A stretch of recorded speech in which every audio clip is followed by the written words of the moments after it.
Iniciando a nossa primeira aula essa segunda-feira.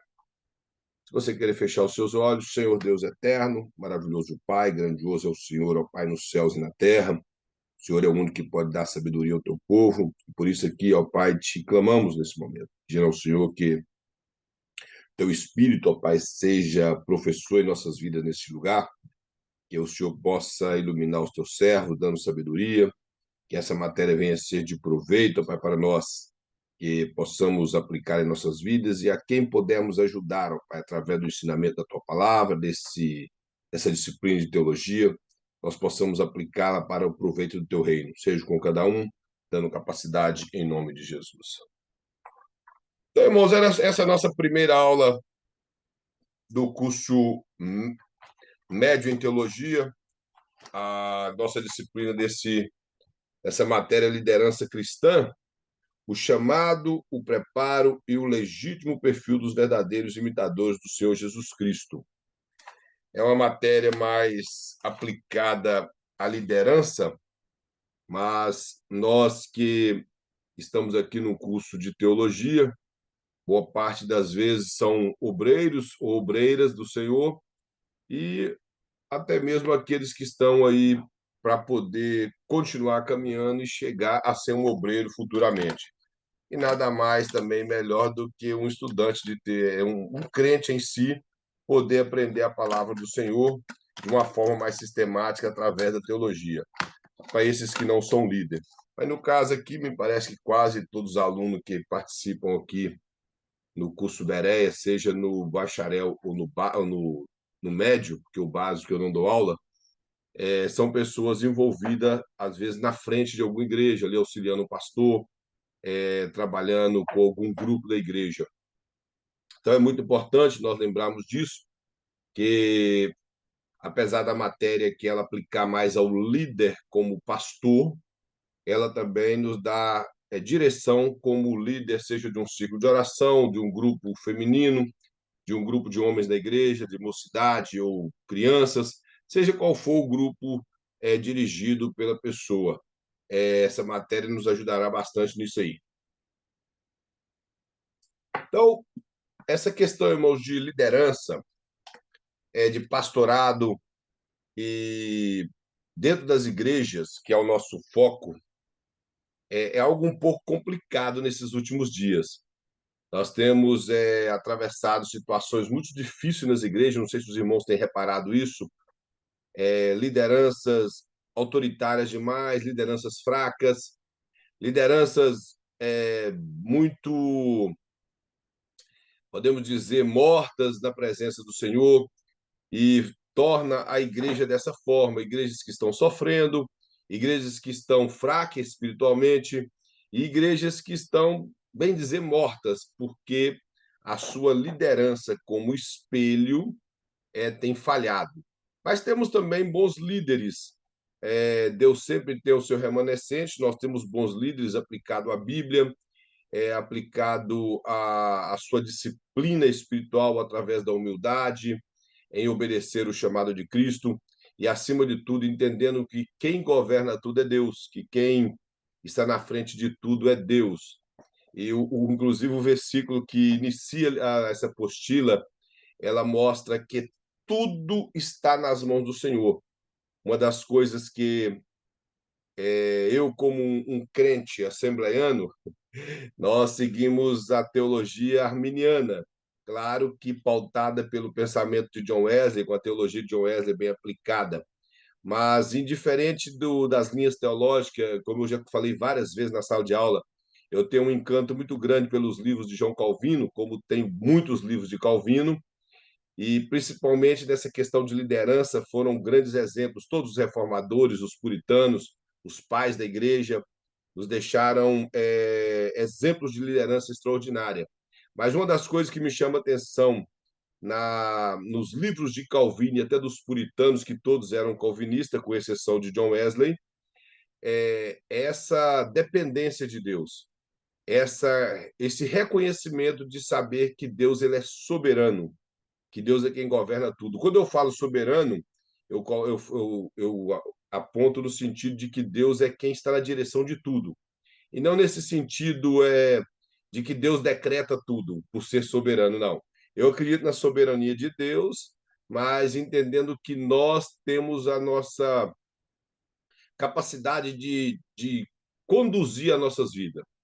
E nada é decretado, como eu já falei, que Deus já decretou que nós estaremos reunidos nós aqui hoje com as roupas que estamos, esse tipo de coisa, não. Eu acredito que Deus nos dá condições de escolher, mas Ele está no governo de tudo. Nada pode tirar o governo de Deus. E sabendo disso, as nossas vidas têm que estar nas mãos de Deus.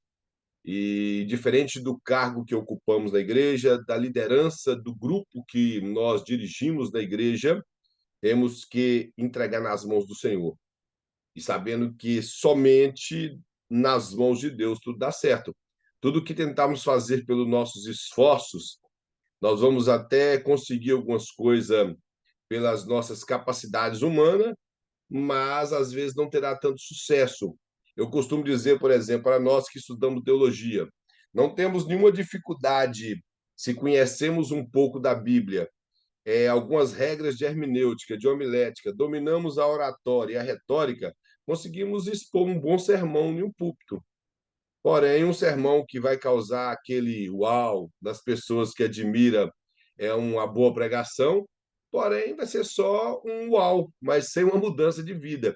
Que é melhor, eu sempre costumo dizer, é melhor ouvir aquele irmãozinho que prega a Bíblia na simplicidade, mas na unção de Deus, do que ouvir um teólogo cheio de conhecimento, mas sem a unção de Deus. E até aquela lição até fala a respeito de unção. Unção é algo assim um pouco teologicamente difícil de explicar, mas que o povo confunde unção com falar alto, com gritar e com correria de púlpito de igreja. Unção não tem nada a ver com isso. Unção é algo que nós não conseguimos explicar, mas nós conseguimos sentir. Nós conseguimos sentir em nós e conseguimos sentir na pessoa que está ministrando, seja um louvor, seja uma palavra devocional, seja uma pregação. Então, unção na vida de um obreiro, ele vale mais do que conhecimentos teológicos. Isso vale muito mais. Eu, como estudante e professor de teologia, eu prefiro ouvir um sermão daqueles pastores antigos que subia com pouco conhecimento, às vezes falando com muita dificuldade, mas com uma unção extraordinária que nos encanta. Esses dias atrás eu visitei a Assembleia de Deus do Ministério Missão, e que o pastor da igreja é muito amigo meu, e já há muitos anos eu não via, veio um pastor do Brasil, e esse pastor, inclusive, ele é lá de Três Coração, da cidade do Pelé, estudou em algumas faculdades boas de São Paulo, estudou no IBAD e em outros cursos teológicos, e ele, sem recurso nenhum teológico, apesar de ver que ele conhecia, ele contou algumas experiências que já havia anos que eu não ouvia, algumas experiências igual aquela que nós ouvíamos antes das igrejas, que os pastores contavam que era algo extraordinário. Então, é um modelo de liderança que cativa o povo, que desperta o povo e via unção na vida dele. Então, foi uma escola bíblica muito boa. Ele trouxe todos os pontos da lição bem explicada, mas a gente via a presença de Deus na vida daquele homem. E isso, para mim, tem mais importância do que o camarada chegar ali e discorrer todo as questões teológicas e falar difícil, que às vezes nós nem sabemos o que ele está falando,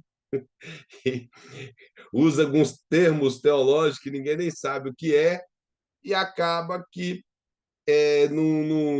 ninguém entendeu nada, porque eu aprendi uma coisa com o meu professor de teologia sistemática na primeira escola que eu estudei, é que nós, como estudantes de teologia, temos que preocupar em alcançar o Sozel, a Dona Maria que nunca estudou, que não tem escolaridade. Então, nós vamos falar ali para jovens inteligentes, depende do tamanho da igreja, que hoje nós temos jovens que frequentam faculdades, que são inteligentes, mas temos que entender que na igreja tem aquelas irmãs que não frequentam escola, que estão ali há muito tempo, que são mulheres de Deus e homens de Deus, e que deve ser alcançada por esse mesmo evangelho que nós pregamos. Os irmãos observam uma coisa que Jesus, ele, ao encontrar com a mulher samaritana, a mensagem dele foi uma mensagem diferente da que ele encontrou com Nicodemos. E olha que com Nicodemos ele ainda falou simples, e Nicodemos, com tanta cultura, não entendeu a teologia de Jesus, porque para ele aquilo era novo, porque não se tratava daquilo nas reuniões farisaicas, na sinagoga onde eles se reuniam, liam os rolos da Bíblia simplesmente por ler, e era algo vazio, que no capítulo 7 de Mateus, os últimos versículos, fala que quando Jesus terminou o sermão do monte, as pessoas admiradas diziam, ele fala como que tendo autoridade, não como os escribas e os fariseus. Então nós vemos que esse tipo de autoridade na vida de um líder é o que faz a diferença na sua liderança. E como eu falei aqui, eu já até fui bastante apedrejado por eu falar contra os pastores autoritaristas, que, que tem uma diferença de ter autoridade e ser autoritário. Eu creio que os irmãos entendem isso. A autoridade é completamente diferente.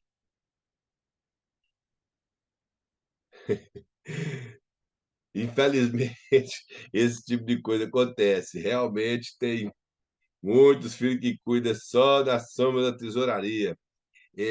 Esse é um problema, irmãos, de liderança, de não querer dar conta dessa questão da tesouraria para a igreja. Ele bater no peito e falar que quem manda ali é ele. Não manda, não é ele, a igreja não é dele, a igreja é de Cristo. Ele fundou. A igreja pode estar até debaixo do social dele, mas a igreja não é dele.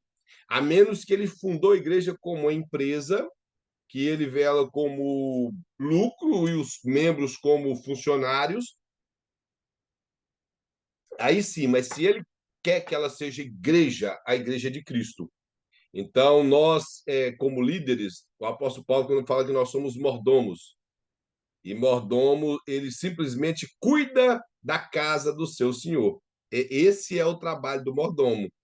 Ele não tem. O apóstolo Paulo, ainda falando em Coríntios, fala que ele tira o melhor da dispensa para preparar para os convidados do Senhor, implicando que nós, obreiros, temos que tirar o melhor da dispensa de Deus para preparar para o povo. Eu, como eu já costumo dizer, sempre falo que sou assembleiano, as igrejas elas têm sempre três formas de governo. Eu creio que os irmãos sabem disso. Tem a igreja episcopal, que é onde um líder, ele, mesmo que ele não é autoritário, mas é ele que decide tudo. Isso tipo assim, algo que através de reunião eles chegaram a esse consenso de que esse líder da igreja episcopal, ou uma igreja episcopal, não da igreja episcopal no sentido das igrejas episcopais, mas uma igreja que adota o sistema episcopal, o líder é quem decide tudo, o pastor, no caso. Então, ele manda e desmanda, mesmo que não seja com autoritarismo. O que ele falar é regra. Tem a igreja congregacional, que a congregação, essa aí é quem manda, o pastor não manda nada. Ela tira e coloca o pastor que ela quer, ela move quem ela quer, ela arranca diácono, ela coloca diácono, ela arranca presbítero, porque esse tipo de igreja, o presbitério e o diaconato vem através de eleições, candidatos, e as pessoas votam para ver se quer eles ou não, e o ministério, como a presbiteriana funciona assim, que é o presbitério, onde há um grupo de obreiros que decide tudo aquilo que vai acontecer na igreja. Só que, por exemplo, nós assembleianos somos episcopais, porque temos um líder, que é o pastor da igreja, que não é autoritário, pelo menos não deve ser, não é assim que o presidente da convenção ou o presidente do ministério impõe ele na congregação. Somos congregacionais porque a congregação pode optar numa reunião de membro, dar o seu palpite em relação ao andamento da igreja, e também ela é presbiterial porque tem um conjunto de obreiros ao lado do pastor lhe auxiliando, que as suas opiniões também é válida. Então, a Igreja Assembleia de Deus em si, ela trabalha dessas três formas. Nós não somos somente episcopais, nem somente congregacionais, e muito menos presbiterial. Trabalhamos dessas três formas e a igreja tem andado. Então, as igrejas funcionam assim. Mas, infelizmente, irmãos, muitas igrejas têm trabalhado dessa forma, com uma liderança abusiva, uma liderança que pensa só nela, uma liderança que simplesmente traz o povo debaixo de engano. Engano, quando eu digo assim, não é que eles querem levar o povo de maneira que eles não têm conhecimento da Bíblia.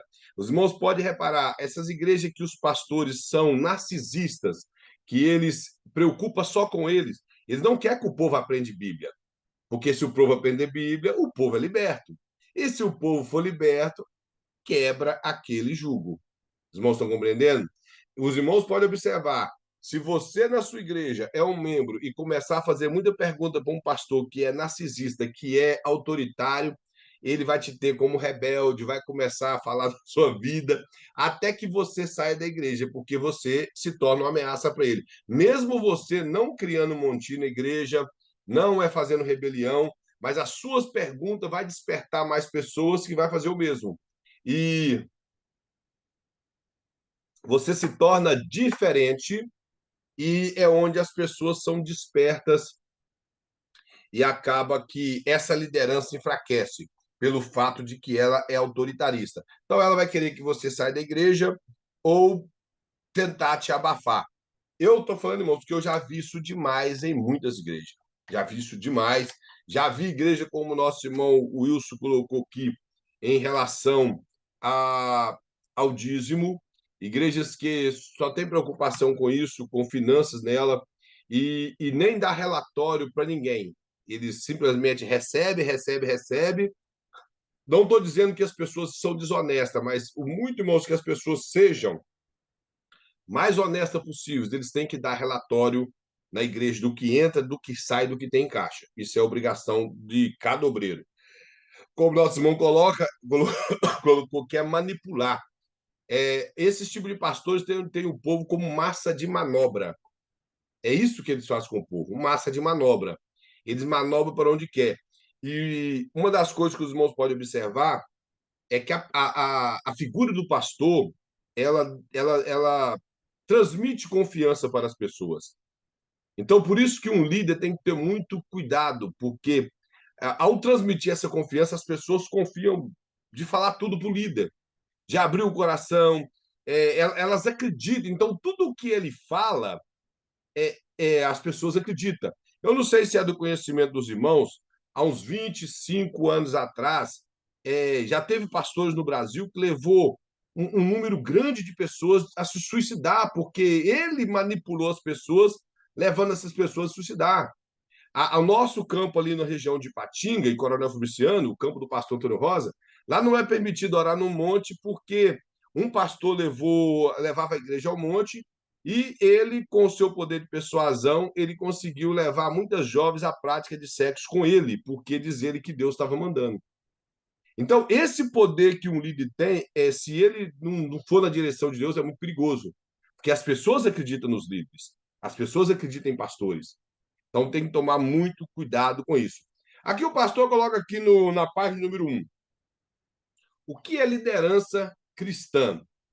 Aí ele mostra o versículo que está em 1 Coríntios, capítulo 15, versículo 10, que diz assim: Mas, pela graça de Deus, sou o que sou, e a sua graça, que me foi concedida, não se tornou vã.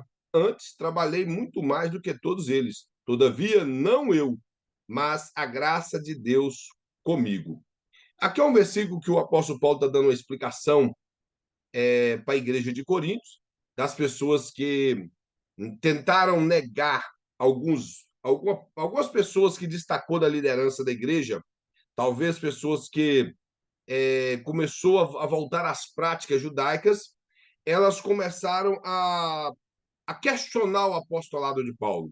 A questionar o apostolado, se os irmãos observar no capítulo 15, é o capítulo que o apóstolo Paulo está relatando a respeito da ressurreição, e ali talvez um grupo de saduceus que havia se convertido, voltou às práticas do pensamento e da teologia dos saduceus, negando a ressurreição. O apóstolo Paulo começou a falar com eles e eles questionaram o apostolado de Paulo.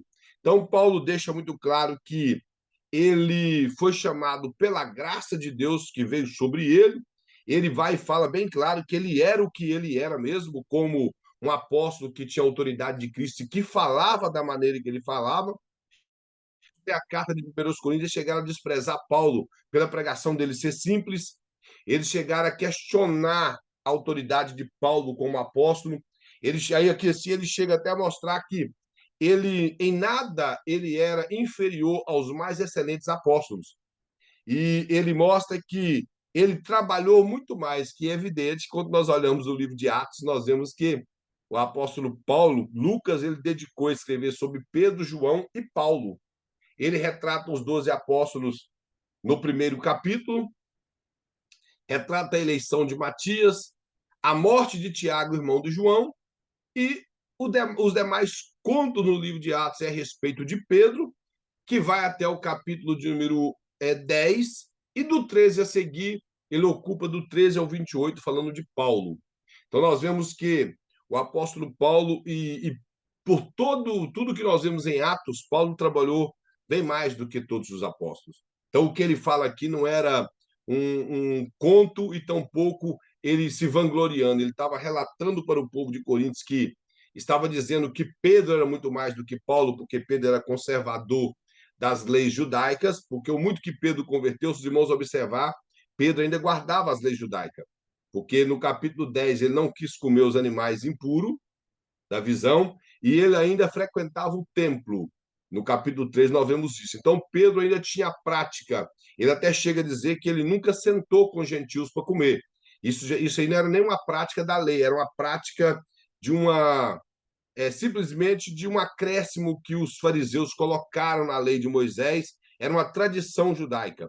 E Pedro guardava a tradição judaica mesmo ele sendo liberto por Cristo. Então, o povo talvez tinha uma admiração muito grande por Pedro, por ele ser conservador, por Apolo, por ser um erudito da língua grega e possivelmente um amante da filosofia, falava muito bem, diz a Bíblia que ele tinha dinâmica no falar. E Paulo, com a sua simplicidade na sua pregação e às vezes um pouco duro da maneira de falar para levar o povo a se converter, começaram a criticar o ministério de Paulo. E Paulo vai e fala que ele trabalhou muito mais, só que ele deixa muito claro que, todavia, isso não foi nos esforços dele, foi porque a graça de Deus estava sobre ele. E a palavra graça, irmãos, ela não tem simplesmente esse sentido básico que todo mundo pega, que graça é favor imerecido. A graça é favor imerecido aplicado à salvação, que foi algo feito por nós que nós não merecíamos. Mas a palavra graça, a palavra charis, do grego, quer dizer todo o favor de Deus em nós, é por nós. Então, tudo que nós fazemos é pelo favor de Deus. Até aceitar a Cristo foi pelo favor de Deus, que Paulo escreve isso, que isso não vem de vós, é dom de Deus, que pela graça vós sois salvos. Então, nós somos salvos através até mesmo da graça. A graça de Deus nos alcançou. Nós não tínhamos condição de ir até Deus. E isso aí não é só um pensamento calvinista, isso é um pensamento até de Armínio, e a Confissão de Fé das Assembleias de Deus defende isso, que a nossa salvação ela foi um ato exclusivo de Deus. Deus, ele nos escolheu, não estou dizendo predestinou, ele nos escolheu porque nós ouvimos a palavra, muitas vezes, eu, por exemplo, rejeitei a palavra de Deus por muitos anos, até o dia que o Espírito Santo continuou trabalhando e me quebrantou. E o Espírito Santo isso faz com toda a humanidade que ouve a palavra de Deus. Só que alguns endurecem mais e acaba não tendo a oportunidade de se arrepender, perde a sua vida antes, ou então endurece bastante a ponto de rejeitar mesmo, e outros acabam sendo quebrantados e entrega a vida a Cristo. E Deus, com seu ato misericordioso, nos justifica através da justiça de Cristo que é imputada às nossas vidas, porque as nossas justiças não tinha como ela ser esquecida por Deus. Então, o que Deus faz? Conta no sacrifício de Cristo na cruz do Calvário. Então, aí nós somos justificados por Ele e passamos e adotamos um estilo de vida diferente, que é a santificação. Então, o apóstolo Paulo deixa muito claro aqui que isso foi a graça de Deus que esteve com ele, para que ele executasse todos os feitos que ele fez para a obra de Deus. Tudo aquilo que Paulo fez, ele fez porque Cristo era com ele. Todas as igrejas que ele abriu, todas as cartas que ele escreveu, o ministério do apóstolo Paulo, a força que ele teve para continuar na caminhada, porque quando nós lemos as cartas de Paulo aos Coríntios, principalmente a segunda carta, nós vemos que uma segunda carta é uma carta assim, como se fosse. Eu vou usar o termo aqui, mas não seria isso o termo, o sentido da carta, mas é como se fosse um desabafo. O apóstolo Paulo escreve a sua segunda carta, ela é uma carta pessoal, se os irmãos observar. Ele está ali contando muitas coisas da vida dele. E no capítulo 2 ele chega a dizer que, em um momento na Ásia, talvez fosse em Éfeso, ele chegou a desesperar da própria vida, pensando que ele iria morrer. E ele fala que Deus deu o livramento. Isso mostra a sua dependência de Cristo. A sua dependência de Cristo. É somente um homem que depende de Cristo para tudo teria condição de falar como o apóstolo Paulo falou, que para ele o viver é Cristo e o morrer é ganho. Isso pode se tornar frase corriqueira da boca de muitos pregadores, mas Deus olha do céu que sonda os corações e vê que não é, porque o viver ser Cristo é quando a prioridade em nossas vidas é Cristo. Se a nossa vida é a prioridade, não é Cristo, sempre tem alguma outra coisa sentada no trono da nossa vida, então para nós o viver não é Cristo. E tão pouco o morrer é ganho. É como poucos minutos antes dos irmãos entrar aqui na sala, eu conversava com o nosso irmão Wilson, é que as pessoas querem um mundo melhor porque querem viver aqui. Viver aqui se tornou aconchegante para o povo. Por isso eles querem políticos bons. O pensamento de muitos hoje é o pensamento pré-milenista, que o milênio é o reino de Cristo sendo a última dispensação. Assim, o pensamento teológico. Mas o pensamento de viver é pós-milenismo, que eles querem um mundo melhor para Cristo voltar. Assim pensavam os puritanos e alguns pós-milenistas hoje, que acredita que Jesus vai voltar depois do milênio, porque essa terra vai melhorar. É o pensamento do testemunho de Jeová, que essa terra vai ser transformada. Esse é o pensamento de muitos crentes hoje. A Bíblia fala que nós devemos orar pelas autoridades políticas, mas orar para que eles sejam salvos, não para que eles governem o mundo a ponto do mundo ficar aprazível para que nós vivamos aqui na bonança. Esse, hoje em dia, é o pensamento dos cristãos. Então, por isso, para muitos, o viver não é Cristo e tampouco o morrer é ganho. E, sendo verdade, é um versículo bíblico inspirado por Deus, está ali para o nosso ensinamento, deve fazer parte da nossa vida, mas não é algo fácil de se fazer. Fácil de falar numa pregação, fácil de citá-lo e até mesmo bater no peito e falar: para mim, o viver é Cristo e o morrer é ganho. Mas, na realidade, o Deus que sonda tudo vê que às vezes não é assim. Então, e principalmente para a liderança que fala isso demais. Então, a vida de Paulo era uma vida na dependência de Cristo. Era uma vida voltada realmente para Cristo. Uma abnegação sem palavras para poder descrever o quanto Paulo realmente mudou a sua vida por Cristo. Lendo as cartas de Paulo, é só um homem com uma mudança de vida que ele teve para escrever tudo que ele escreveu. O muito que o apóstolo Paulo escreveu um compêndio doutrinário extraordinário, como a carta aos Romanos, mas o apóstolo Paulo escreveu uma carta tão pequena, mas com um conteúdo tão magnífico, igual a carta aos Filipenses, que a carta aos Romanos, Paulo estava solto, a carta aos Filipenses, ele estava preso. Mas a carta aos Filipenses, você observa que não era palavras apenas. Irmãos, eu estou falando sério, a gente consegue ver a alegria de Paulo depois de quase 2000 anos, a alegria dele exposta nas letras da carta ao Filipenses, mesmo estando preso. E da mesma sorte, quando Paulo escreve a sua segunda carta a Timóteo, quando você lê todo o capítulo 3, você percebe a tristeza do apóstolo Paulo no capítulo 3 da segunda carta de Timóteo. Então, dá para, no capítulo 4, dá para enxergar a tristeza que ele viu que ele estava para morrer. Mas a tristeza não era porque ele ia morrer.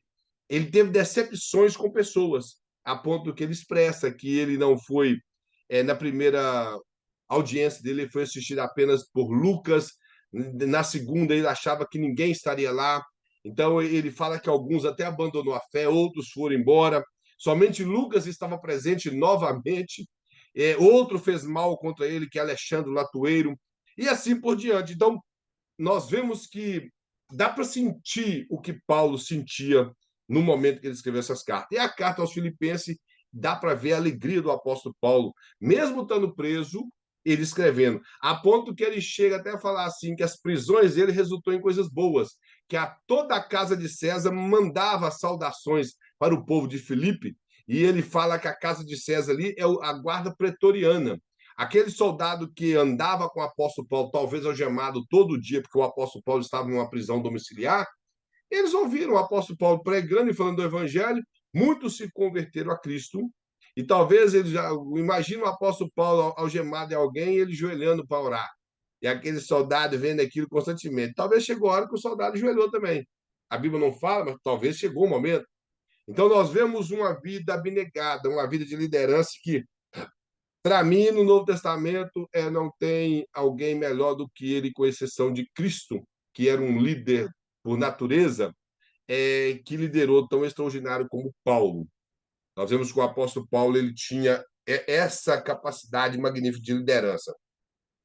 Que no primeiro parágrafo, o pastor coloca o seguinte: quando Deus quer nomear um líder, ele procura entre um grupo de irmãos e escolhe aquele que tem uma grandiosidade. E se explica por que Deus escolhe alguns e rejeita outros, no caso que não é pergunta. Aí embaixo ele mostra que, ele fala assim, que esse parágrafo ele é um mito. Isso, claro, que não é verdade. Porque nós não sabemos, irmãos, os critérios de Deus para escolher ninguém. Isso aí a Bíblia não revela. A Bíblia ela se cala nisso. E como eu falei no início da aula, que Deus é soberano. Sendo soberano, ele faz o que ele quer. Como eu já falei, Deus não vai fazer nada que ultrapassa o seu caráter. Mas escolha, Deus pode fazer o que ele quer, porque ele não deve nada a ninguém. Então, ele pode escolher quem ele quer. E a verdade os critérios de Deus não temos como sondar. Mas uma coisa é certa, ele escolhe porque ele decidiu escolher. Porque nada em nós chamaria a atenção de Deus. Nada. Em nenhum de nós. O cara pode ser o mais analfabeto e o mais erudito. Diante dos olhos de Deus, todos dois estão no mesmo patamar. Aí, por exemplo, o povo de Israel estava aproximadamente 430 anos no Egito. Os seus últimos anos foi de sofrimento. Moisés, ele foi criado no palácio de Faraó, aprendeu toda a cultura egípcia, dá a entender que ele não tinha conhecimento prático do Deus de Israel, porque ele chega a perguntar em nome de quem que eu vou anunciar para o povo hebreu que qual Deus que eu falo lá, porque talvez ele conhecia muitos deuses. Ele sabia que ele era um hebreu, a ponto que ele defendeu um hebreu, até matou um egípcio. Isso aí ele sabia, estava nele, mas ele não tinha conhecimento de Deus. Agora, pensando nisso e pensando em Josué, Deus não podia ter levantado Josué? Ou levantado o próprio Arão, que serviu de intérprete para Moisés? Deus fez o quê? Pegou Moisés, lá do palácio de Faraó, que ele possivelmente era um herdeiro do trono, e trouxe para ser líder do povo. Depois, ainda que ele passou 40 anos no deserto, como os irmãos conhecem a história, na casa do seu sogro, trabalhando para o seu sogro. Deus trouxe ele para liderar o povo.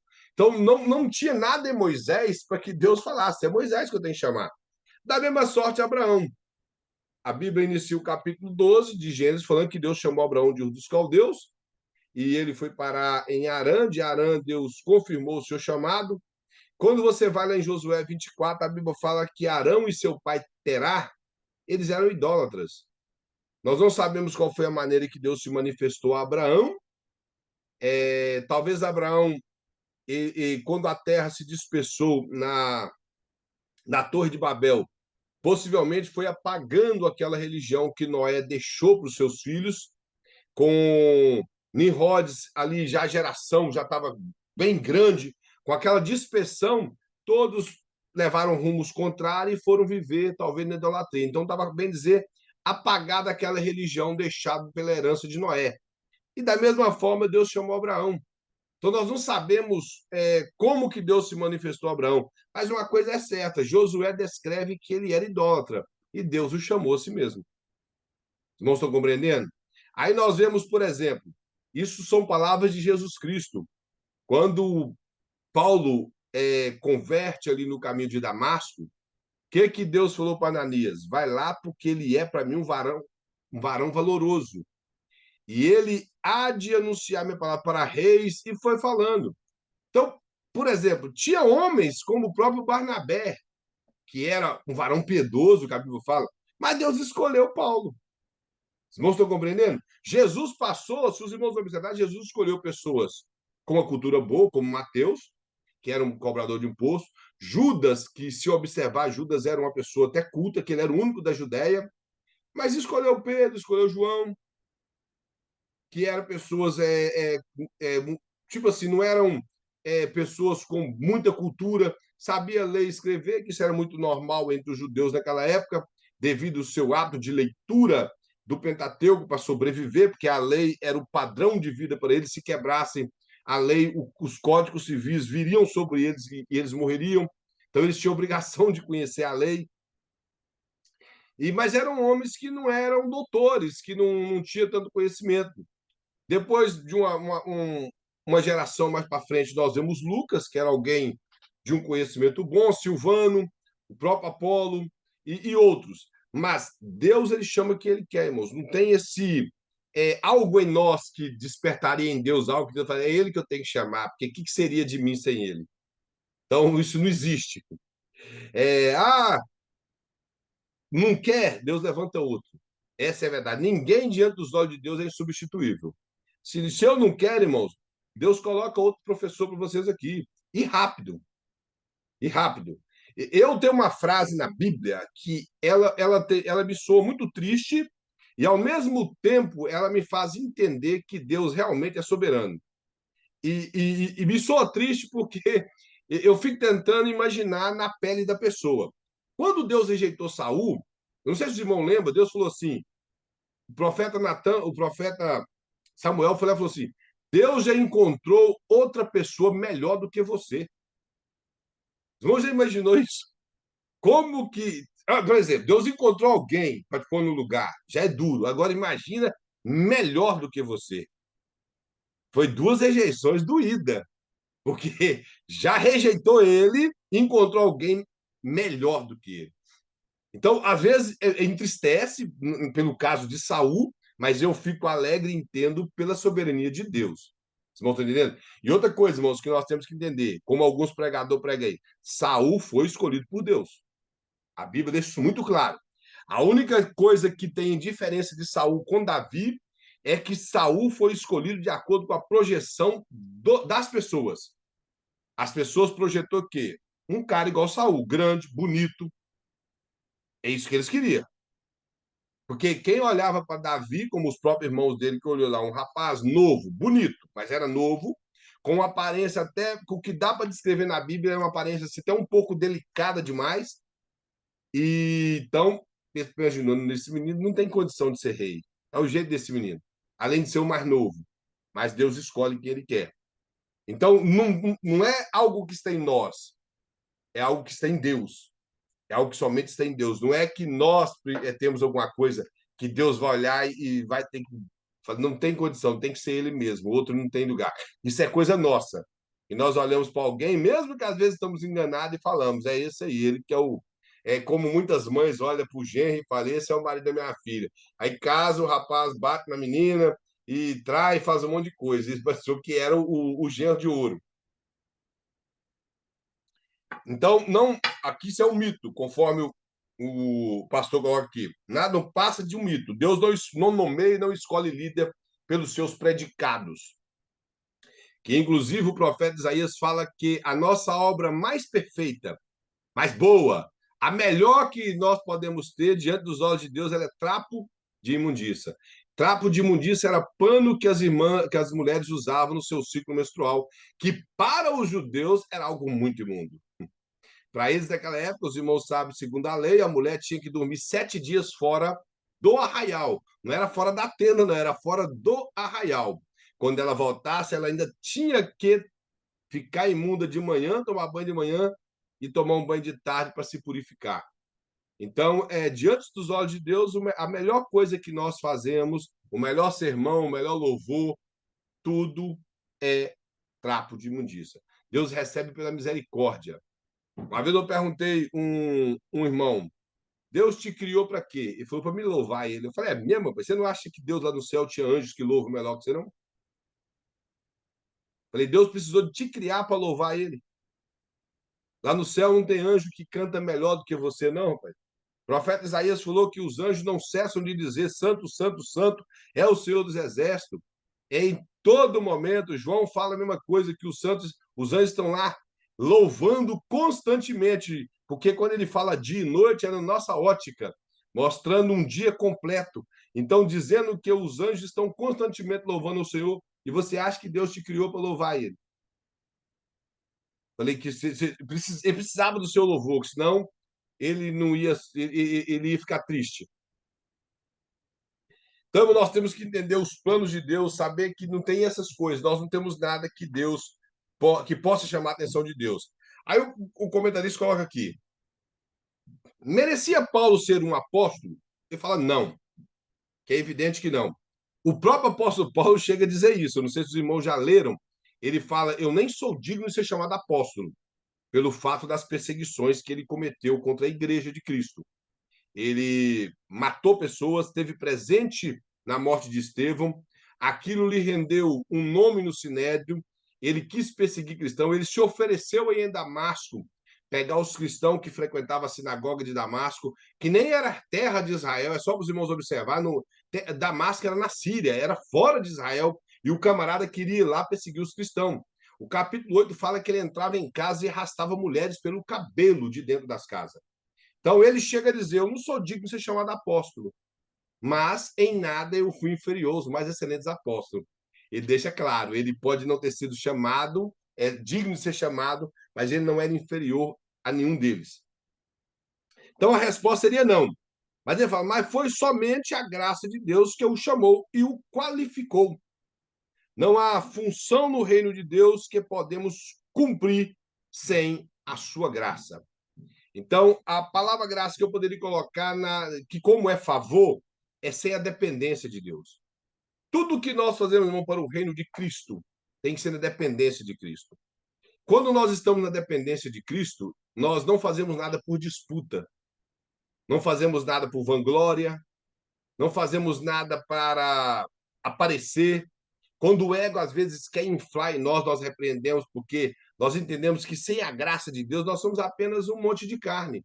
Inclusive, saiu um hino, acho que um ano ou dois atrás aí, é um hino até naquele estilo de corinho de fogo, que a pessoa canta que se tirar da tomada, você não canta, não prega e não faz nada. E é verdade, se desligarmos de Deus, nós não fazemos nada. É como eu falei, vamos fazer coisas mecânicas na igreja. E nada que nós fazemos no mecânico resolve o problema da igreja. Eu li um livro de Dwight L. Moody, esse Moody aqui da América, inclusive é daqui de Boston, que depois foi para Chicago. Tem um livro dele chamado Seara em Fogo. O Moody, ele era calvinista, mas um excelente pregador, que não pregava questões teológicas calvinistas, pregava a palavra de Deus.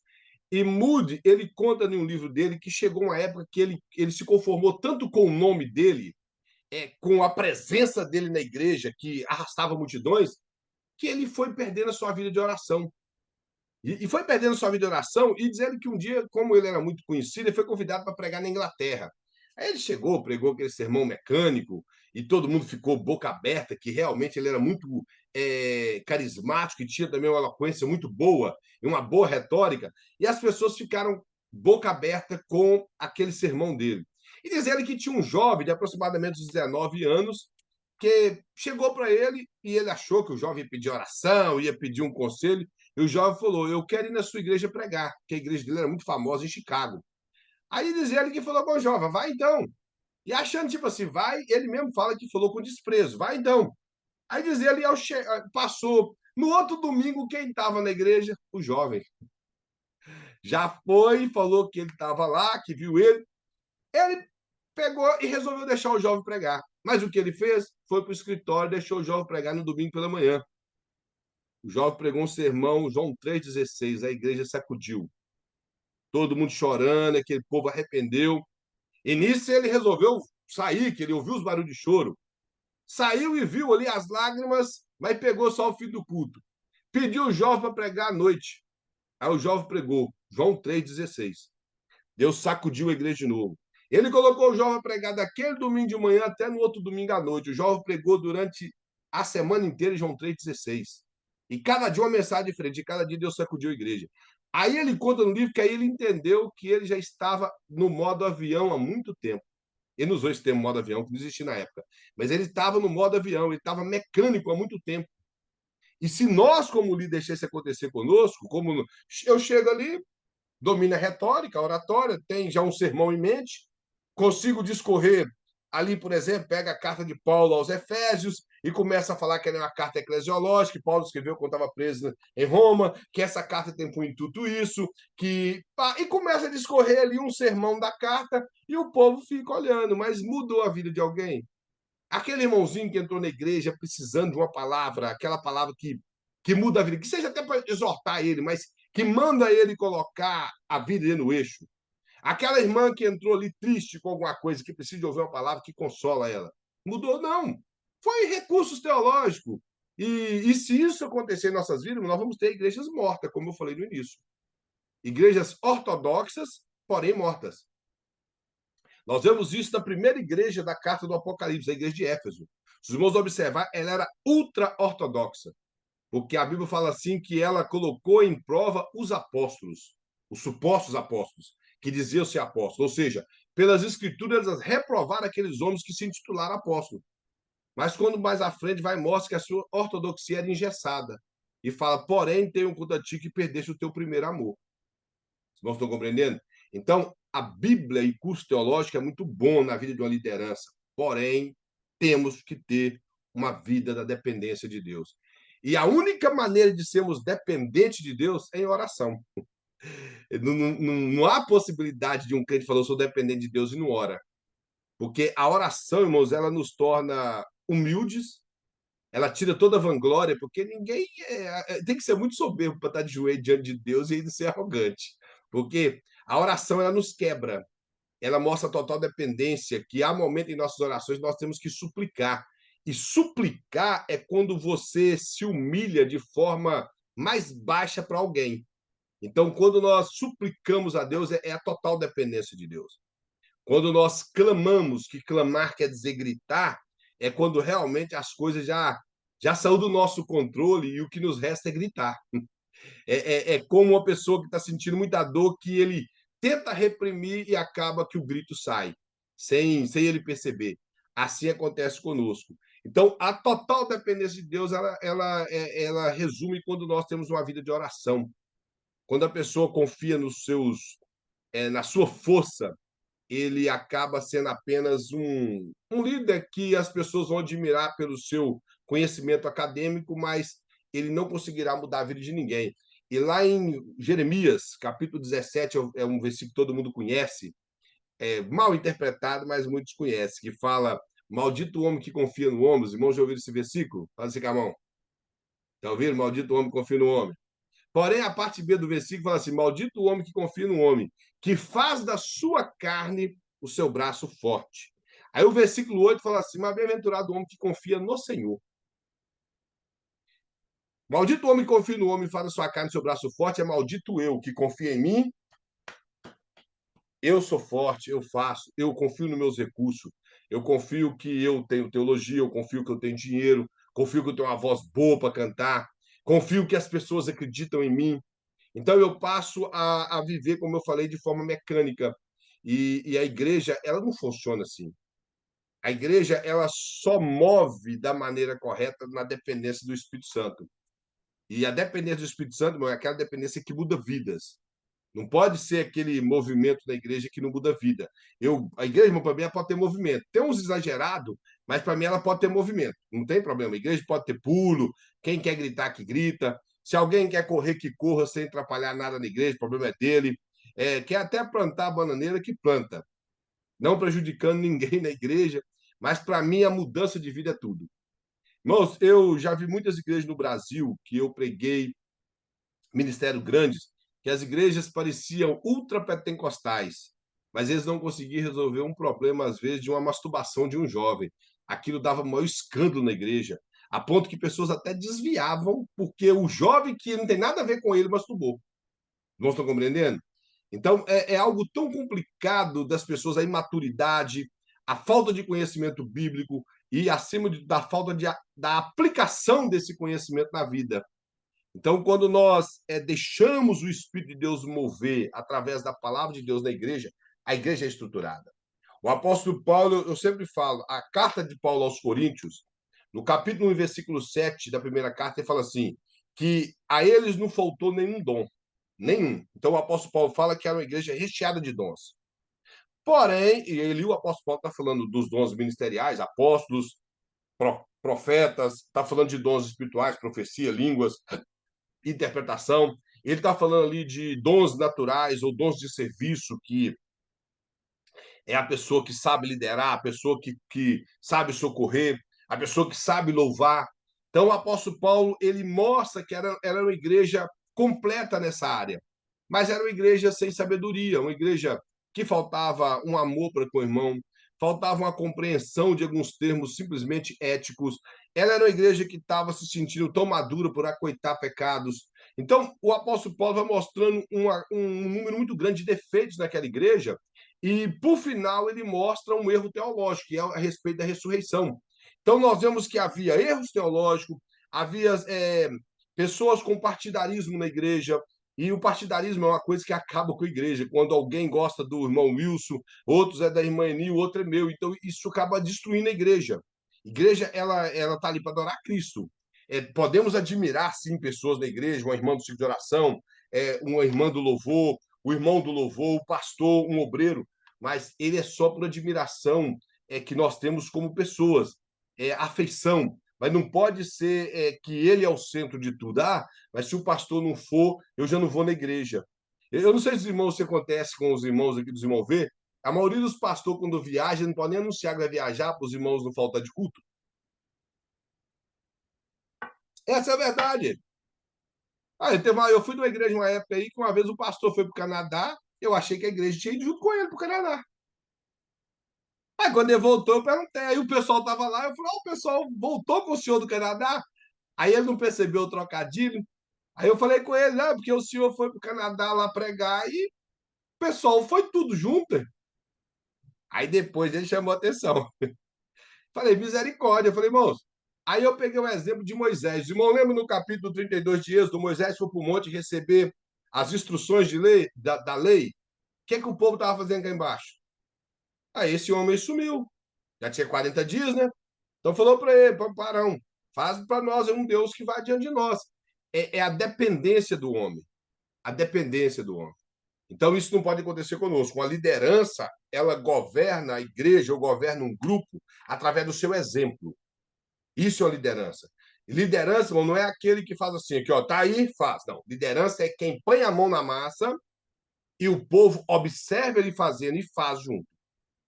Se os irmãos tiverem, os irmãos podem observar, pastores folgados que não põem a mão em nada, gera ovelhas e obreiros folgados, que não põem a mão em nada. Um pastor, ele nunca deixa de ser diácono. Um evangelista nunca deixa de ser diácono.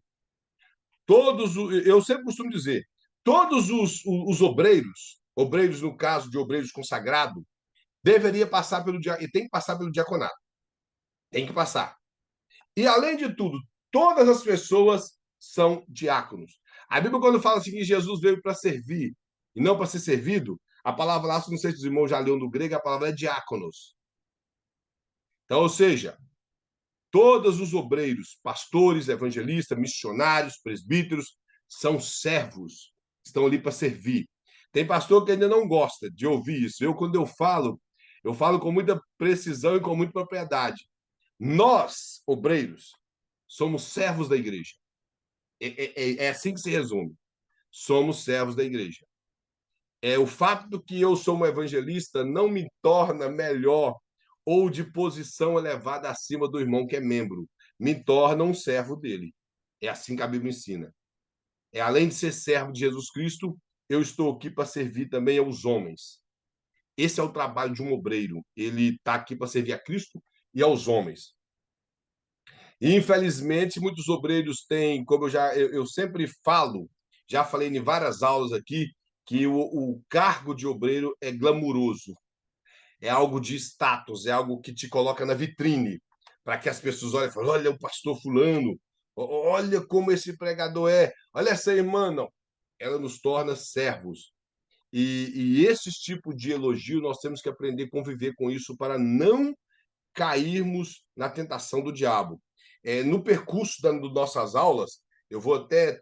Não tem como falar de liderança se não usar os ensinamentos de Paulo para os líderes na carta de Timóteo e na carta de Tito, que muitas coisas ali se repetem, mas elas se completam entre si, mostrando como que é os predicados de um bom obreiro, como que deve ser. Isso pode aplicar na vida de todo tipo de obreiro, que ele está falando de presbíteros, de diáconos, e também fala da mulher do obreiro. Então, mostra como são os predicados das tais pessoas. E aqui nós, irmãos, temos que ter as coisas que estão escritas na Bíblia, como o apóstolo Paulo fala em Coríntios e em Romanos, algo que é para nós observarmos e guardar em nossos corações. O apóstolo Paulo fala que tudo que foi escrito para o nosso ensinamento. Então, nada que está na Bíblia está aqui por acaso, foi escrito para o nosso ensinamento.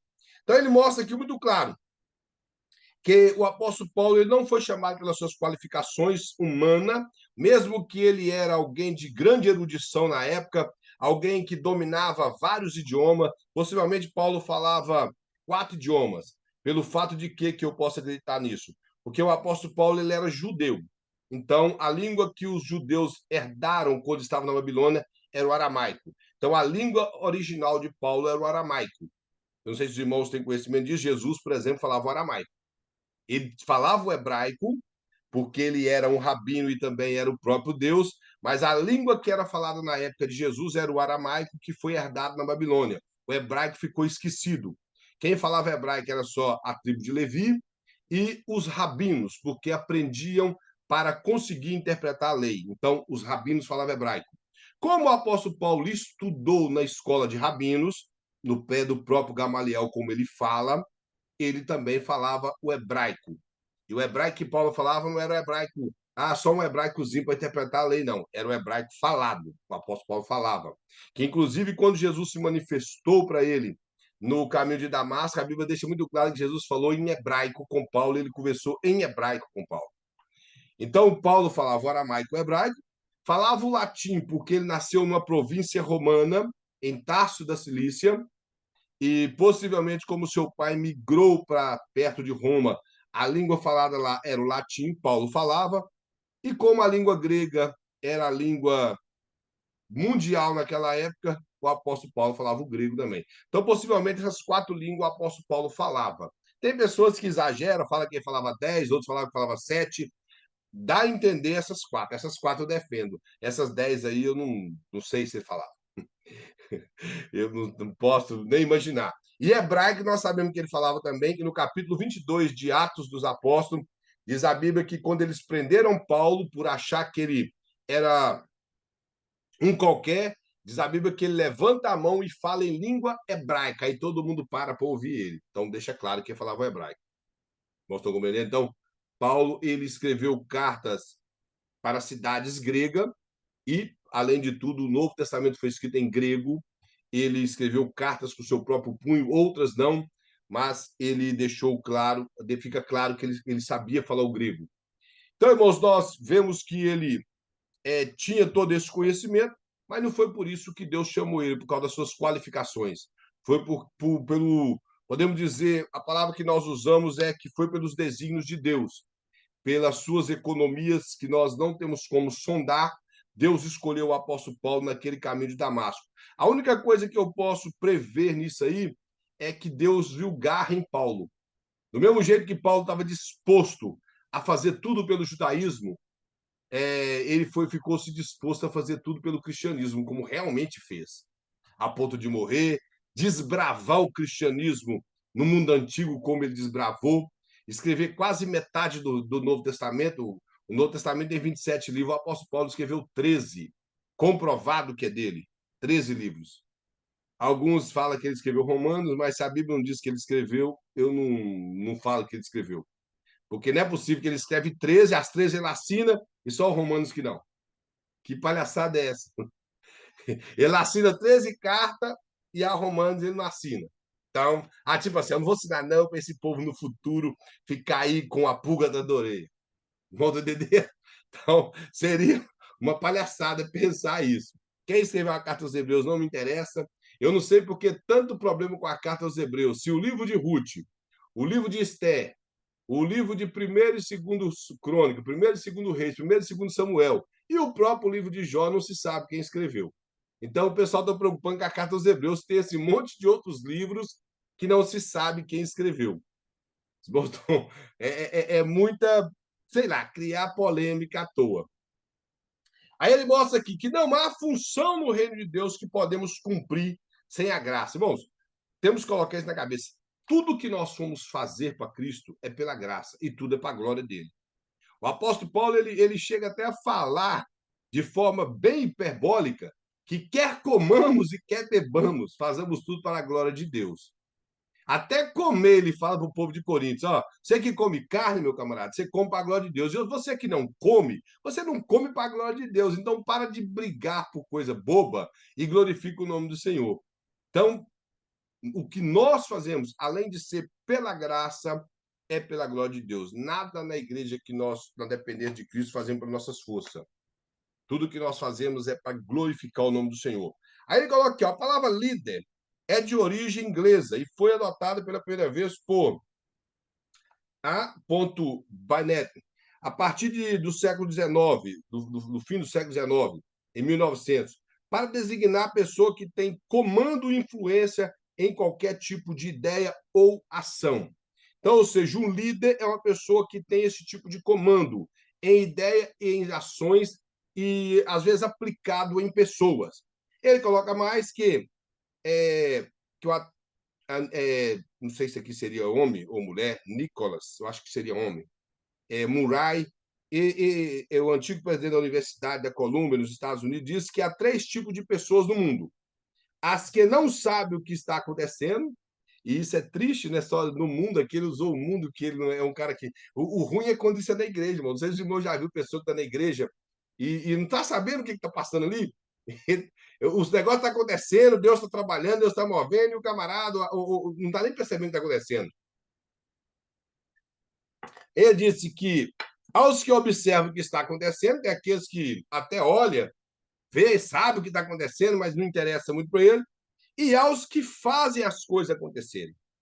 Aí ele mostra mais embaixo que essas pessoas dessa última classe são as pessoas que lideram, pois liderança é a capacidade de fazer com que as coisas aconteçam.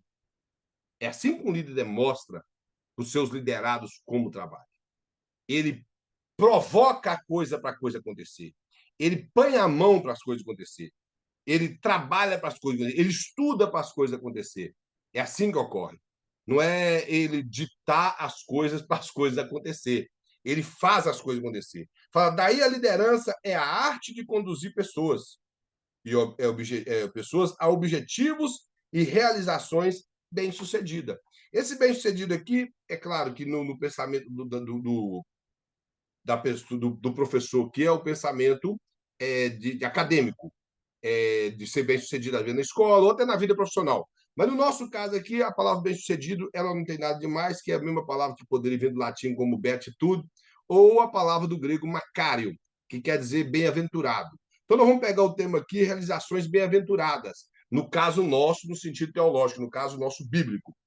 Um líder é aquele que desperta nos seus liderados o interesse de fazer coisas para o reino de Deus que sejam bem-aventurados e que seja bem-sucedida a obra de Deus e que ele se torne um bem-aventurado em fazer aquilo para o reino de Deus. E as igrejas de hoje precisam ser ensinadas isso. O povo voltar aos ditames da palavra de Deus para entender que o reino de Deus, ele é como o apóstolo Paulo falou, não é comida e não é bebida. O reino de Deus, irmãos, as pessoas estão esperando o reino de Deus igual os judeus. Parece que estão esperando o reino de Deus, um castelo com um camarada montado num cavalo, com uma coroa, e esse tipo de coisa. O reino de Deus já está entre nós, Jesus deixou isso claro. O Espírito Santo, ao descer, o reino de Deus, Jesus deixou implantado, o Espírito Santo confirmou o reino de Deus. O reino de Deus é o quê? O reino de Deus é o poder de Deus na terra através da igreja. E nós não fazemos uso disso. É esse poder que Cristo conferiu à sua igreja e está entre nós. Jesus, quando ele expulsou um demônio, as pessoas expulsam o demônio por poder de Beelzebul. Aí Jesus disse: se eu expulso o demônio pelo dedo de Deus, é chegado a vós o reino dos céus. E Jesus expulsava o demônio pela autoridade do Espírito Santo. Então, o reino de Deus já está entre nós. já está entre nós. Nós temos que fazer parte desse reino. E para fazer parte desse reino, temos que ter boa liderança. Temos que ter boas lideranças. Porque uma liderança fraca, irmãos, o profeta Oséias fala assim como é o sacerdote, tal é o povo. Exemplo, sacerdote não ora, povo não ora. Sacerdote não lê Bíblia, povo não lê Bíblia. E o que lê Bíblia se destaca, ele tem que sair da igreja. Eles calam ele. É uma realidade. O profeta Oséias deixa muito claro: tal é o sacerdote, tal é o povo. E se os irmãos observarem, estava dizendo por quê? O sacerdócio que comandava o reino norte, que era o reino de Israel, com a sede em Samaria, foi um sacerdócio inventado pelo rei Jeroboão. Não era o sacerdócio levítico. Então, o rei, o sacerdócio Amazias, que está lá no livro de Amós, quando o profeta Amós profetiza, o que ele fala? Olha, vai lá, coma o seu pão, beba a sua água na sua terra, mas aqui no santuário do rei e no seu palácio, você não fala nada, não. Vai viver para lá, ganha o seu dinheiro e seu pão lá na sua terra. Porque o profeta Oséias e o profeta Amós profetizou no mesmo período. Então, o profeta Amós e o profeta Oséias, ele está condenando o desleixo na liderança. Quando nós vamos para o profeta Malaquias, que já é só o período de Judá, que retornou do cativeiro, o desleixo da liderança era o mesmo. No livro do profeta Joel, você vai sempre observar o profeta Joel falando para o sacerdote: ai de vós, sacerdote. Aí chega a hora que ele usa um termo até pesado: rasgai o vosso coração e não as vossas vestes. Bom, rasgar a veste é fácil. O muito que seja uma roupa cara lá, um da Burberry, um trem assim, rasgar é fácil. Agora, rasgar coração não é fácil, não, irmão. Rasgar a veste é teatro. Eu vesti de pano de saco, irmão, na igreja ali, ficar dando um de humilde ali, de humilhar, de jogar cinza na cabeça. Deus vê se realmente eu estou dobrado é dentro de mim. É por dentro que Deus vê se eu estou de joelho. Então, a liderança, ela tem que fazer as coisas acontecer baseado nas escrituras e dentro da humildade, levando o povo a entender isso. Hoje nós estamos vendo realmente líderes que não estão nem aí. A preocupação de muitos líderes, somente que eu vou falar aqui na América, é um lugar que a gente vive. Eu tenho 20 anos que eu vivo aqui, então eu tenho falado aqui. Eu não sei como está no Brasil. Apesar que um pastor amigo meu falou que não está muito diferente, não. Mas a maioria das igrejas, principalmente aqui na Grande Boston, é preocupação em encher a igreja. Encheu a igreja, tá bom. O povo está vindo nos cultos. É igreja que só tem culto. É culto de domingo a domingo, mas só tem culto. Não tem um estudo bíblico. Eu sou muito amigo do dono da livraria CPAD aqui em Everett. Ele disse para mim um dia que ele ofereceu umas escolas bíblicas, uma lição de escola bíblica para um determinado pastor. Ele virou e falou: não, nossa igreja não mexe com isso, não. Isso aí é coisa do passado. A igreja não tem escola bíblica, uma dominical. O cara que inventou a escola bíblica dominical inventou no século XIX para poder resgatar crianças pobres da rua, que é um homem chamado Robert Hayek. Ele convidou crianças e ele passou a ensinar para elas coisas acadêmicas, matemática, português, só que português ele passou a ensinar com literaturas evangélicas. Então ali ele criou a escola bíblica dominical, algo que tem mais de 200 anos. Aí um camarada vem com a igreja dessas neopentecostal, porque para mim a igreja que não quer Bíblia é neopentecostal, e disse que escola bíblica é ultrapassado. Então, não...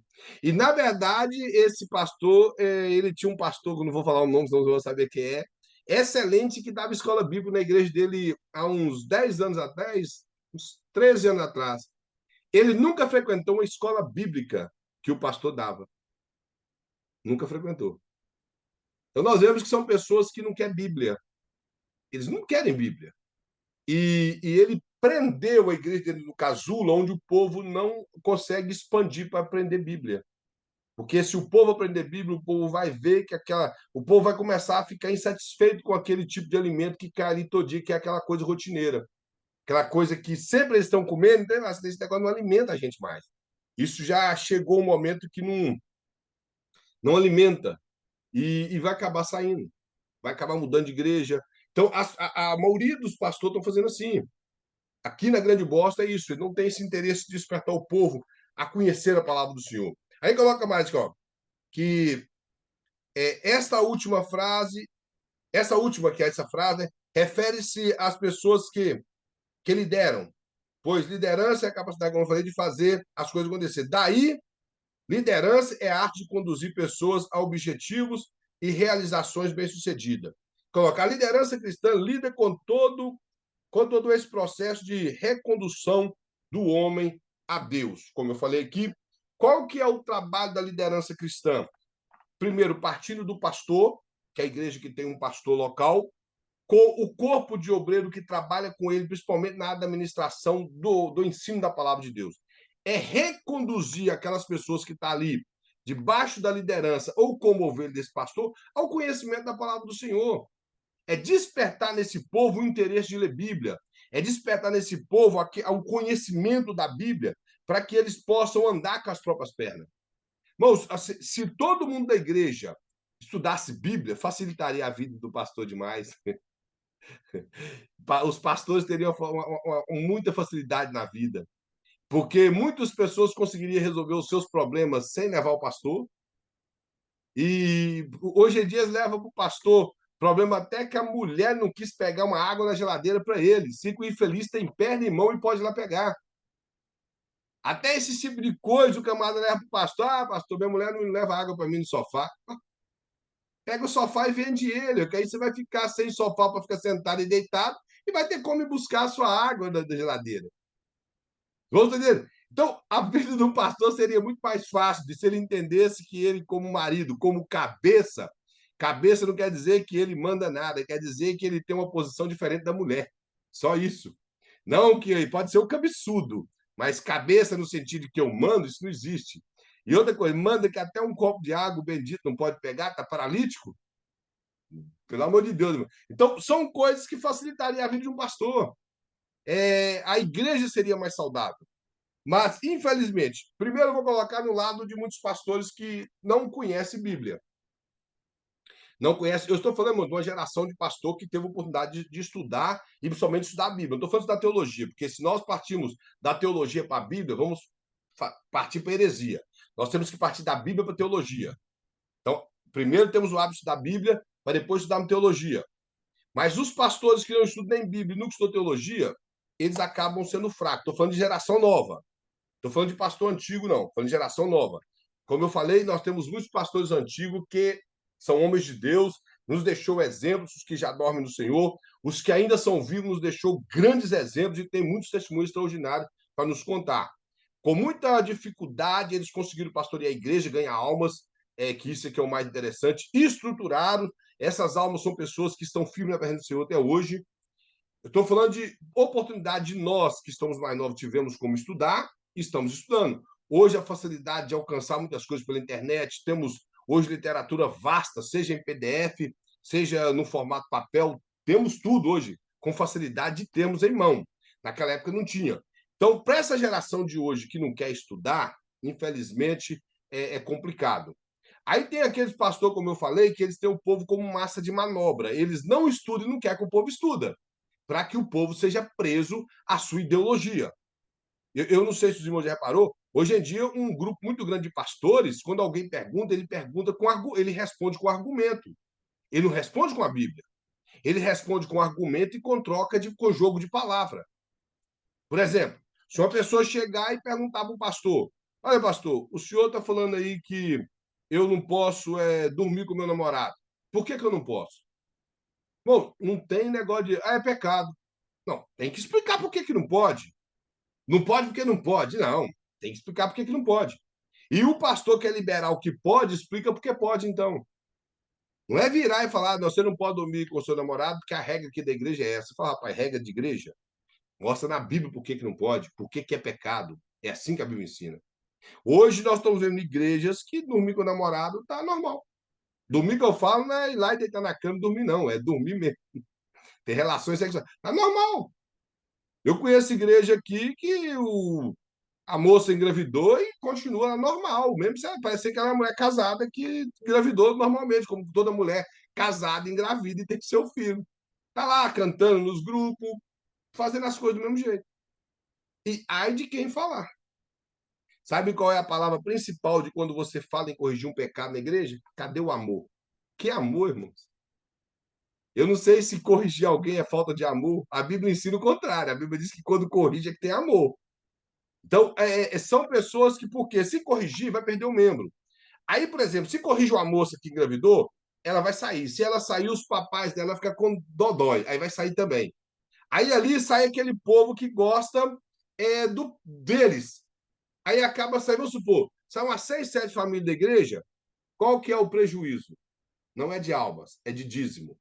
Aí o pastor não vai querer. Então é melhor manter com o pecado lá dentro. É a igreja imitando o mundo, essa é a realidade. E isso é condenado pela Bíblia. A Bíblia condena essas coisas. Então, o líder, eu não estou dizendo, irmão, eu nunca concordei. Nunca concordei. Já entrei em reunião, debate da Assembleia de Deus, que eu nunca concordei com aquele tipo de exclusão aplicado pela Assembleia de Deus. Os pastores que me conhecem, nunca tive inimizade com nenhum deles, mas eu falava, vocês não têm base bíblica. Eles citavam alguns versículos bíblicos lá, truncado, mas eu falava, isso aí não está, vocês estão falando, não faz jus ao contexto. E falava, eu concordo com a exclusão na Bíblia no seguinte, Mateus 18, a Bíblia diz, se você vê seu irmão pecando, vá até ele e repreende entre ti e ele só. Se ele se arrepender, você ganhou seu irmão. Se não arrepender, chame contigo uma ou mais duas testemunhas, para que pelo testemunho de 3 seja confirmado. E se ele arrepender, bem, se ele não arrepender, vocês levam para o conselho da igreja. A igreja vai conversar com ele. Se ele não quiser, considera como publicano e gentil. O que era um publicano? Um cobrador de imposto, reconhecido como um traidor da nação de Israel. Gentil era o quê? Todo o povo fora da nação de Israel, ou seja, fora do povo escolhido. Aí você viu o cara pecando, conversou com ele, ele não quis. Levou consigo 2 ou 3, um ou dois amigos, ele também não quis. Levou para a igreja, ele não quis. Ele quer ser crente? Não. Então, se ele não quer ser crente, considera ele como publicano e gentil, ou seja, ele não faz parte do povo de Deus e é um traidor da fé, porque ele não preocupa em mudança. Isso foi ele que se excluiu. Agora, um jovem vai lá, masturba, exclusão, e conta para todo mundo, para os crentes e para os não crentes. Aí o rapaz fica mal visto da igreja. O jovem antigamente, pegou na mão da sua namorada, exclusão, pá, exclui. Deu um beijinho aqui, esse link, eles nem conseguiu molhar a boca um do outro. Exclusão. E vai indo assim. Então, esse tipo de coisa não tinha que ser ensinado. Por que, que ele não pode beijar a namorada dele? É pecado? Ah, é pecado. Então me mostra na Bíblia. Não é pecado. Então por que, que eu não posso beijar já que não é pecado? Explicar. Não é e impondo coisas sobre o povo ou dando liberdade para o povo praticar qualquer coisa. A igreja não pode ser parecida com o mundo, mas a igreja tem que explicar por que, que as pessoas não podem fazer tais coisas.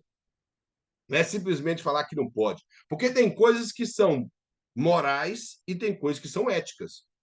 E as coisas que são éticas têm que ser bem explicadas porque o povo não deve fazer. E as pessoas, por não querer ensinar isso, porque hoje está mais fácil. As pessoas ir adaptando a igreja ao modo do povo. Eu estava numa igreja que até então ela era Assembleia de Deus, como eu já falei com os irmãos, sou assembleano desde quando eu converti. E um dia eu fui reivindicar uma questão da Assembleia de Deus, aí que eu fui descobrir que a igreja não era Assembleia de Deus mais, não. Que ele virou e falou: esse negócio de Assembleia de Deus é coisa antiga. Isso aí aqui não funciona. Eu falei, como assim? Mas aqui na Assembleia de Deus não? Aí, é mais. Eu falei, é mais? Eu falei, não, é Assembleia de Deus ou não é? Aí eu falei, na placa eu já vi que não está sendo, já arrancaram. Falei, então já não é Assembleia de Deus mais, ela tá church, tal, tal, tal. E eu, para mim, toda igreja que arranca o nome que ela tinha anterior, seja batista, presbiteriana, quadrangular, Deus é amor, e coloca church em alguma coisa, ela já está querendo outros rumos. E eu, para mim, é assim. Por exemplo, é presbiteriana, Filadélfia, que é a igreja. Aí eles vão lá e tiram o presbiteriano e coloca Church Filadélfia. Pode saber que vai ter algumas mudanças lá por dentro. Tirou lá, Assembleia de Deus de Madureira. Colocou Church Madureira. Eu vou colocar Madureira, não, que Madureira é o nome de um ministério. Vou colocar Assembleia de Deus Jeruel, que a palavra Jeruel está na Bíblia, quer dizer fundado por Deus. Isso aí eu acho que não tem nenhuma Assembleia de Deus com esse nome. Aí o cara vai lá, galera, Church Jeruel. Irmãos, pode saber, mudou muita coisa. Mudou, eles querem mudar o estilo de culto, tudo. Vai mudar. Os irmãos podem reparar. E toda igreja, irmão, se ela começa de. Eu não estou dizendo que a igreja, os cultos, as coisas têm que ser mecânico, mas tudo tem que ter uma liturgia. Tem que ter uma liturgia. E a Bíblia ensina isso. O livro de Levítico mostra que tinha uma liturgia. Só que, se os irmãos observar, a liturgia ela era guiada pelo Espírito Santo. Quando eles é concluído o tabernáculo, diz a Bíblia que o poder de Deus desceu ali. Ninguém pôde falar nada e nem se mover de tanta presença de Deus. Quando inaugurou também o templo de Salomão, foi da mesma forma. A Bíblia fala que eles nem puderam ministrar, porque o poder de Deus foi enorme naquele tempo. Então, não é mecânico, mas tem que ter uma liturgia. O culto em Israel tinha uma liturgia. E o sacerdote agia de acordo com aquela liturgia pela presença do Espírito Santo. O apóstolo Paulo fala: quando vós reunirdes, uns têm salmos, ou seja, hinos bíblicos, outro tem língua, que é a manifestação em línguas estranhas capacitada pelo Espírito Santo. Outros têm interpretação, que é a capacitação do Espírito Santo que dá ao portador do dom naquele momento a interpretar a língua falada, seja por ele ou por outra pessoa. Aí fala, outros têm doutrina, Bíblia explicada. Os irmãos estão compreendendo? Então, o apóstolo Paulo mostra como era um tipo de culto. Ele dá um parecer de uma liturgia de culto. Culto tem que ter adoração, tem que ter manifestação do Espírito Santo e tem que ter pregação. É assim que é um culto.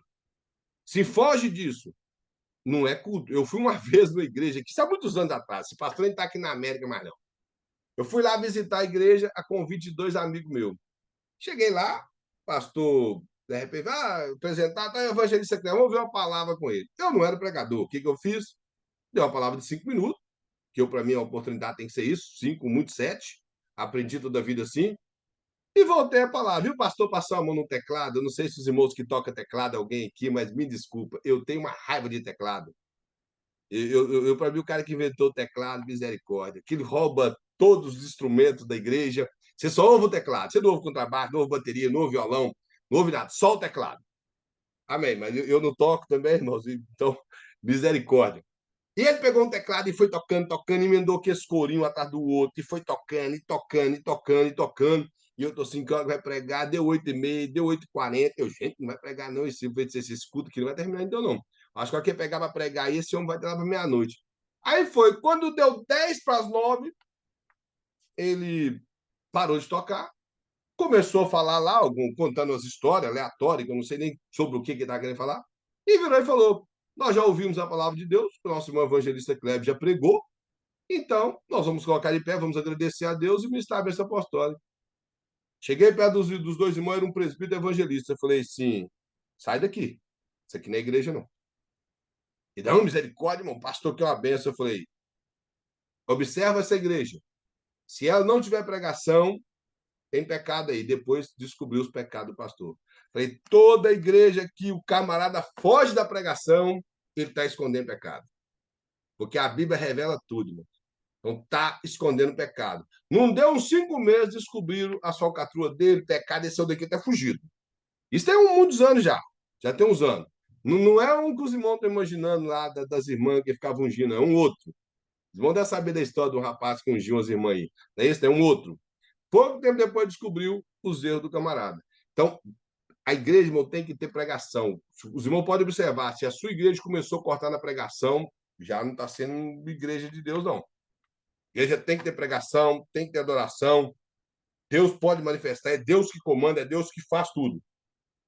E o pastor mostra aqui, para nós finalizarmos, finalizar todos esses 2 últimos parágrafos aqui, que o trabalho da liderança é conduzir a sua congregação até o conhecimento de Deus. É reconduzir o povo ao conhecimento de Deus. Porque outrora todos nós éramos desviados, porque toda a humanidade desviou, isso é muito claro. Então, nós fomos reconduzidos a Deus através de Cristo, e a liderança da igreja tem essa preocupação de estruturar a igreja de Cristo. É só os irmãos ler capítulo 4 de Efésios, do versículo 11 ao versículo 16.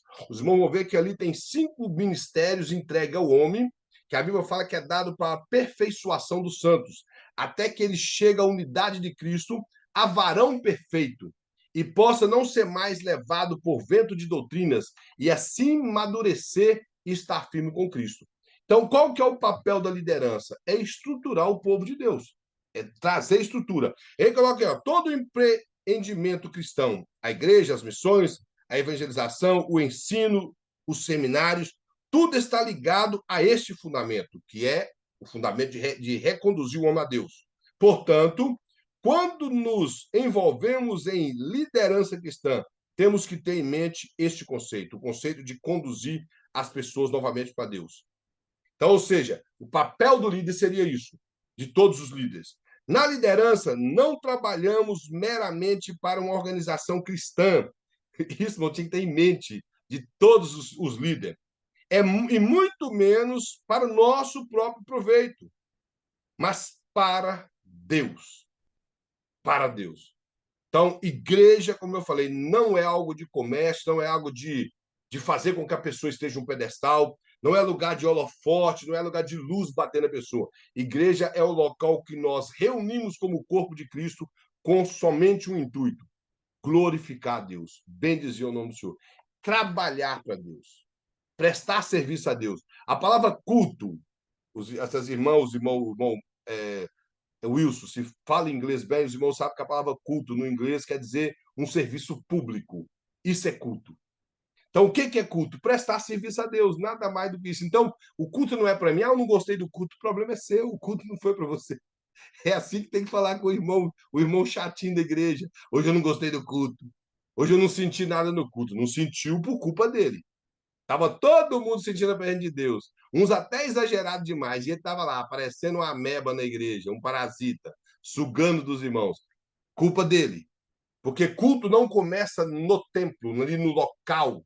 Culto começa em casa, todos os dias. Eu estou saindo de casa, eu estou saindo cultuando a Deus. Eu estou com a minha família, eu estou cultuando a Deus. Isso é culto. Aí ele mostra mais aqui, o pastor. Na liderança, não trabalhamos meramente para a organização cristã, e muito menos para o nosso próprio proveito, mas para Deus. Na verdade, somos movidos por Ele para executarmos os seus propósitos. É para isso que nós servimos a Deus. É para isso que nós cultuamos. E é para isso que nós somos escolhidos. Ele vai colocar aqui, ó. A liderança no mundo de hoje se dá de maneira natural. Sendo o ser humano um animal gregário, onde se ajunta duas ou mais pessoas, aí surge um líder. Os irmãos, eu vou ler tudo para os irmãos compreender. Aí surge um líder. Até os animais possuem líderes. Então, o pastor aqui ele pegou um pouco até pesado. Quer dizer, você colocou duas pessoas para você liderar, você é um líder. Os animais, realmente, irmão, não sei se os irmãos já viram matilha de lobo, como é organizada a maneira que eles trabalham. Os irmãos já viram a formiga, que trabalha de forma extraordinária? Não já viram? Os meus já viram os patos migrar de um lugar para o outro, como eles voam de uma forma excelente. Eu não sei se os irmãos sabem por que eles voam em forma de bumerangue. Se os irmãos observar os patos voando de distância longe, os irmãos vão observar que os patos vão trocando de lugar. Porque os primeiros patos, eles cortam mais o vento do que os últimos. Então, eles vão trocando de lugar. Uma matilha de lobo, eles organizam de um jeito que eles protegem as fêmeas e protegem os lobos mais velhos. É algo extraordinário a maneira.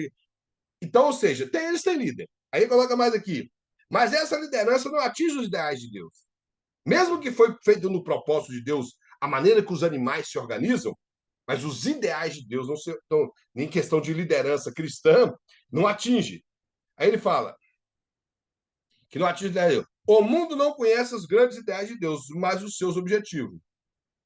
O grande ideal para os seus objetivos. O grande ideal de Deus é trazer de volta o homem para si, mas isso não pode ser feito num passe de mágica. Isso não tem como acontecer no estralar de dedo. Antes, Deus prepara o ser humano através de seu Filho Jesus Cristo, pela sua morte vicária na cruz, e percorre um longo caminho para que esse ser humano resuma a natureza apropriada para viver no ambiente de Deus, a eternidade, que é um local que Deus preparou para nós, que nós não temos como descrever. O pouco que a Bíblia fala de como seria essa eternidade, que o que nós dimensionamos, isso nós damos o nome de céu, que é o céu, que é o que nós falamos, mas a eternidade é algo magnífico, que o pouco que João descreve, o apóstolo Paulo, na linguagem que ele descreve ainda fica muito vago para nós sabermos.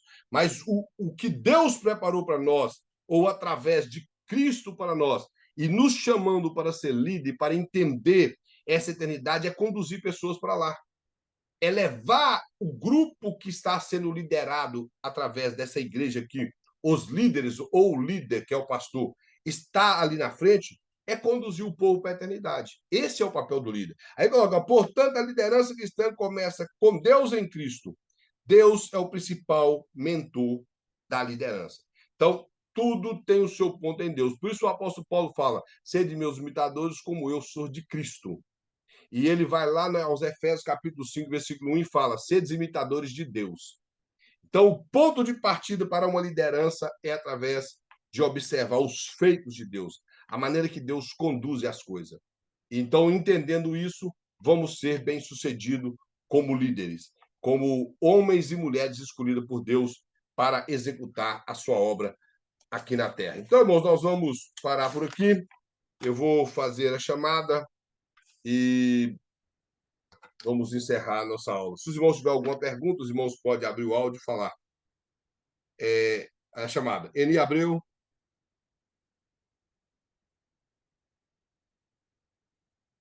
Irmão Elton. Irmão Jonathan. O Jonathan tinha entrado e saiu por alguma razão, não sei. Irmã Meire Oliveira. É irmã? É irmã Meire? Como que é o nome da irmã? Dalet. Ah, Dalet tá aqui. Dalet ou Dalet? Abre o áudio, irmã. O áudio da irmã está fechado.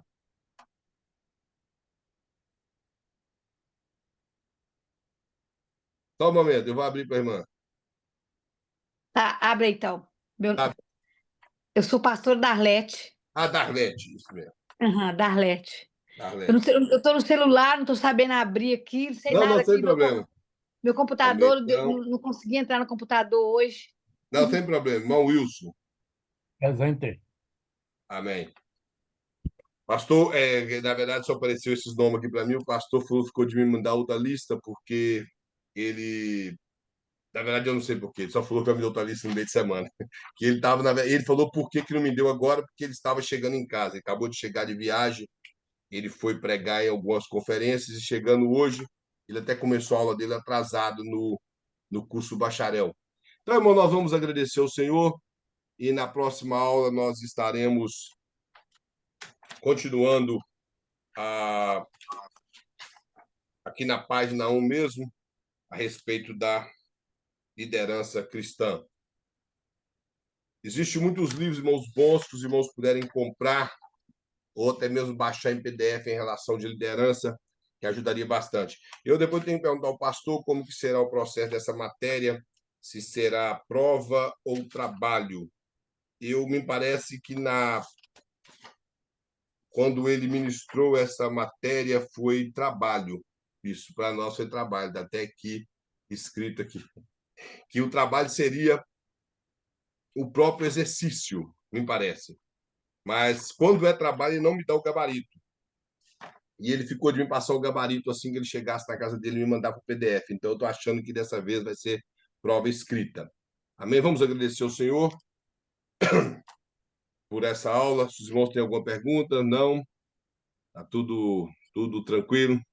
Amém. Então, vamos agradecer ao Senhor. Senhor Deus maravilhoso, Deus grande, Deus soberano, mais uma vez nós te engrandecemos, ó Pai. Eu louvo ao Senhor pela vida dos teus servos que participou dessa aula. Pedimos ao Senhor que o Senhor continue direcionando nossas vidas, que venhamos, ó Pai, a ser líderes exemplares, que possamos falar da sua palavra com verdade, sem torcê-la, ó Pai, sem querer agradar ninguém e tampouco, ó Pai, tentar minimizar o que é verdade da tua palavra. Seja conosco, que possamos concluir, ó Pai, a cada dia a obra do Senhor nessa terra, aquilo que o Senhor nos confiou, e acima de tudo, ó Pai, que no curso do Bereia o Senhor possa nos dar força para continuarmos estudando e não desanimar no caminho. Fortaleça-nos, ó Pai. Guarde a cada um, dê uma semana abençoada para a vida de todos, abençoe as famílias, os lares, seja com cada um dos seus servos, em nome de Jesus. Irmãos, que Deus abençoe a todos, todos tenham uma excelente noite, ficam na paz de Cristo. Uma noite abençoada a todos, a paz. Amém. Paz do Senhor para todos. Amém. Paz do Senhor. Ô, irmão Kleber, você não Sim? falou o nome dos livros, não, para a gente comprar? Livros Eu vou bons? postar, na verdade, eu só tenho. Eu devo ter uns 3 livros aqui, mas só que um está até em espanhol. Eu vou postar uns livros para os irmãos aqui É um livro até antigo, de Agostinho de Hipona, que é o conhecido como Santo Agostinho. É um livro muito bom, do quarto século, então já mostra um padrão de liderança muito bom.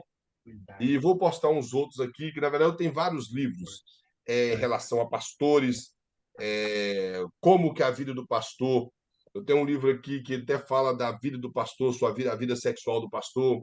Tem outro que Uhum. fala da vida do pastor, se muito carregada, porque as pessoas, a irmã mexe na liderança, a irmã sabe que às vezes o povo sobrecarrega. E É, foi comprovado aqui na América e no Brasil, irmão, que uma das pessoas que ele sempre fala como profissão, que tem sobrecarregado demais, são pastores. Primeiro são os policiais, médicos e pastores. Estão pastores, sobrecarregados de verdade. muita coisa. E eu sei que eu já pastorei igreja, eu pastorei 2 igrejas que eu envelheci 15 anos. E É foi por muito difícil tempo, mesmo. hein? Eu sabia citar os versículos de cota, em tal lugar. Hoje em dia, os irmãos de reparar aqui, eu falo, Paulo falou em tal carta, tal. Já nem arrisco muito citar. Antigamente eu citava tudo. Foi pastorear a igreja, me acabei. É, Misericórdia. Já, já me verdade. ofereceram pastorear a igreja. Eu falo, esse negócio é para outra pessoa, deixa a outra aí. A hora que não tiver jeito mais de correr, a gente pega e faz. Mas por enquanto, Deus não me separou para isso, não. Então vai deixando eu só pregando mesmo, ensinando para a vida melhor. Menos É, problema. é verdade. Eu vou postar no grupo alguns livros para os irmãos poder comprar na livraria, tanto a CPAD como a Jerizinho, os irmãos daquela região de Boston, tem como comprar. As demais, eu não sei se os irmãos todos moram aqui, apesar que quem mora fora, a Jerizinho Book entrega também. É só pesquisar no site deles, às vezes encontra lá. Também vou postar no grupo, talvez hoje ainda. Deus abençoe Ok. a todos. Tenham uma boa noite.